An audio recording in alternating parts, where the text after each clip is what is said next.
میں آپ سب کی تشریف آوری کا بہت شکر گزار ہوں اور آپ کو خوش آمدید کہتا ہوں۔ صدر مملکت پچھلے دنوں علیل تھے، میں نے ان کو ٹیلی فون کیا تھا، ان کی خیریت دریافت کی تھی، تو الحمدللہ خیریت سے ہیں، بہتر اب تو گھر چلے گئے ہیں۔ تو میرا خیال ہے کہ ہم سب اللہ تعالیٰ سے دست بدعا ہیں کہ اللہ تعالیٰ ان کو صحت کاملہ عطا فرمائے۔ ابھی ایران کے جو صوبہ سیستان ہے، وہاں پر 8 بے گناہ پاکستانیوں کو شہید کر دیا گیا دہشت گردی کے واقعے میں، جس کی ہم جتنی بھی مذمت کریں کم ہے۔ میں نے جو فارن منسٹر صاحب کا ایران کے فارن منسٹر سے ان کی گفتگو ہوئی ہے، اور میں نے بھی اس کے اوپر ایک بیان جاری کیا ہے۔ امید کی جانی چاہیے کہ ایرانی حکومت جو قاتل ہیں ان کو فی الفور گرفتار کر کے ان کو قرار واقعی سزا دے گی۔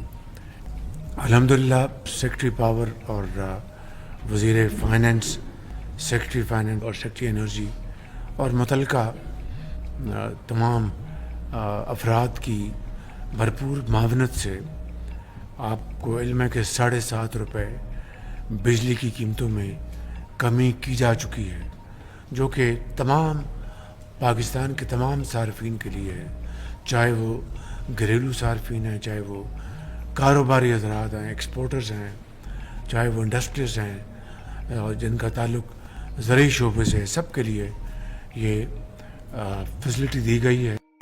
اور یہ میں سمجھتا ہوں کہ اس میں ان تمام وزراء، سیکرٹریز اور اس میں محمد علی صاحب بھی شامل ہیں، اور جس میں ہمارے national coordinator power task force کے وہ بھی شامل ہیں۔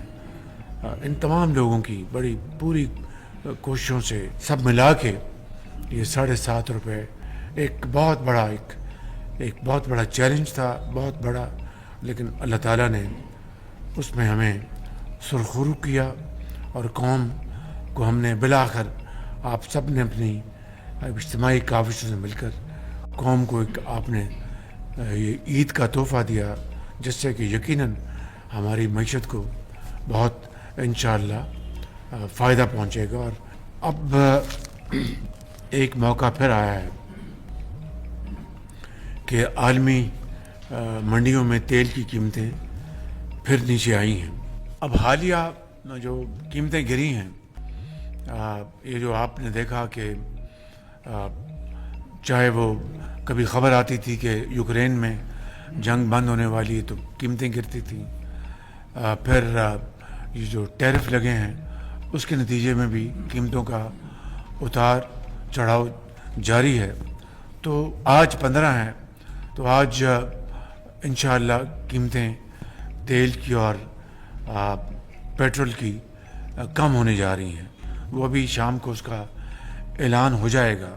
تو میں آپ کو یہ بتانا چاہتا ہوں کہ ہم نے سوچا کہ اس سے یعنی ہم اس کو روک لیں گے، ریٹین کریں گے، عوام کو پاس آن نہیں کریں گے۔ جو کمی آ رہی ہے اس کو ہم ریٹین کر رہے ہیں، تاکہ اس قوم کے جو زخم ہیں ان کو ہم ان پیسوں سے ان کی مرہم پٹی کر سکیں اور ان کو شفا یاب کر سکیں۔ تو اس کے لیے ہم نے بڑی سوچ بچار کے بعد یہ طے کیا ہے، اور میں آپ سے یہ شیئر کر رہا ہوں کہ کراچی، کلات، خضدار، کوئٹہ اور چمن، یہ جو ہے اس کو خونی سڑک کہتے ہیں، یہ سنگل روڈ ہے، لیکن فنڈز کے بغیر تو اپنا یہ مکمل نہیں ہوگا۔ اب پاکستان میں الحمدللہ آپ دیکھیں کہ کے پی سے لے کے سکر تک بہترین موٹر وے بن چکی ہے۔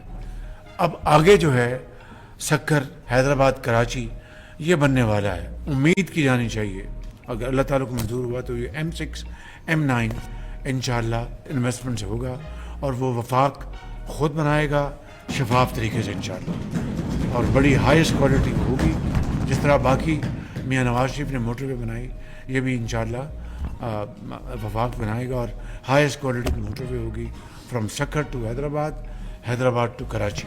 अब आएँ ये जो रिलीफ मिल रहा है, 2000 लोग इस खूनी सड़क ने निगल लिए हैं।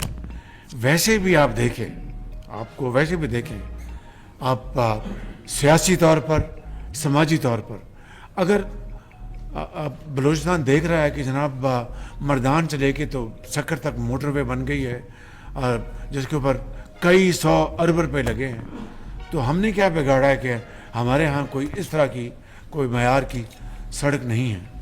तो ये मैंने 2022-23 में 2 वे हाईवे का हमने वहाँ पर संगे बुनियाद रखा था, मगर उसके ऊपर कोई ख़ास खातर ख्वाह काम नहीं हुआ। अब हमने बहुत सोच विचार के बात तय किया है और मेरा ये ईमान है कि चारों सूबे 4 भाइयों की तरह हैं।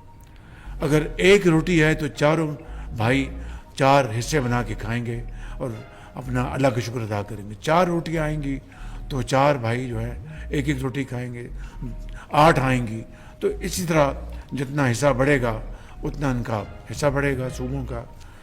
तो बलूचिस्तान जो पाकिस्तान का सबसे बड़ा जोग्राफियाई लिहाज से सूबा है और उसके फासले इतने ज़्यादा हैं कि उनको उन फासलों को पुर करने के लिए इन्वेस्टमेंट भी उसी तरह उतनी ज़्यादा लगती है। जो उन्होंने हज़ारों ट्यूबवेल जो बदल रहे हैं, इसमें हुकूमत भी और नवाब सरफराज भुगटी साहब की हुकूमत भी इसमें कंट्रीब्यूट कर रही है। 70 अरब रुपए का ये है, 70% हम डाल रहे हैं वफाक और 30% ये डाल रहे हैं और इस तरह ये हज़ारों ट्यूबवेल शमसी तवानी से चलेंगे और इसका क्रेडिट नवाब साहब को जाता है और अचन इकबाल को और फाइनेंस मिनिस्टर को जिन्होंने ये सारा किया। अब ये जो खूनी सड़क है इसको हमने बदलना है खुशहाली की सड़क में और खुशियों की सड़क में और तरक्की की सड़क में।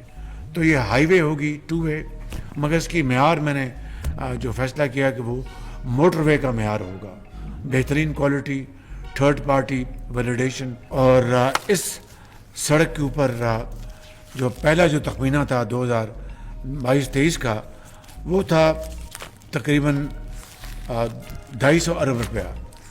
अब ये जो तखमीना जो रिवाइज़ किया इन्होंने वो तकरीबन 300 अरब रुपये है। अब ये जो कीमतें कम हो रही हैं आज और वो हम पाकिस्तान के अवाम को हम पास ऑन नहीं कर रहे, 2 साल में ये हाईवे इंशाल्लाह मुकम्मल हो जाएगी। तो हम इस बचत को हम नज़र कर रहे हैं बलूचिस्तान के अवाम के, हम इसको हम कर रहे हैं कि और ये मौका है कि बलूचिस्तान के अवाम को एहसास हो कि वाकई हमारे लिए भी कुछ सोचता है, वफाक हमारे लिए सोच रहा है, पंजाब सोच रहा है, सिंध सोच रहा है, केपी सोच रहा है। तो ये खालिस्तन ये रकम जो है ये N25 के ऊपर खर्च होगी, एक बेहतरीन मेयारी होगा। ये है तो ये हाईवे लेकिन मोटरवे की क्वालिटी की ये सड़क होगी और मैं और नवाब साहब खुद खड़े होकर इसको बनवाएंगे। तो ये हमने आज फैसला किया है। बलूचिस्तान खुशहाल होगा तो पाकिस्तान खुशहाल होगा। तरक्की तब है जब चारों सूबे बशमूल बलूचिस्तान इस तरक्की की दौड़ में वो सबसे आगे होंगे। तो इंशाअल्लाह इसी तरह जो हमारा जो फ़ेज़ 2 है ये कच्ची कनाल का, उसको भी हम इन्हीं रकूम से मुकम्मल करेंगे। वो 70 अरब रुपए का प्रोजेक्ट है। अगर ये प्रोजेक्ट सेकंड फेज़ कच्ची कनाल का मुकम्मल हो जाएगा इंशाअल्लाह हम मिलकर पाकिस्तान के जो चैलेंजेस हैं उनको हम ख़त्म करेंगे। शर्त सिर्फ एक है, मेहनत।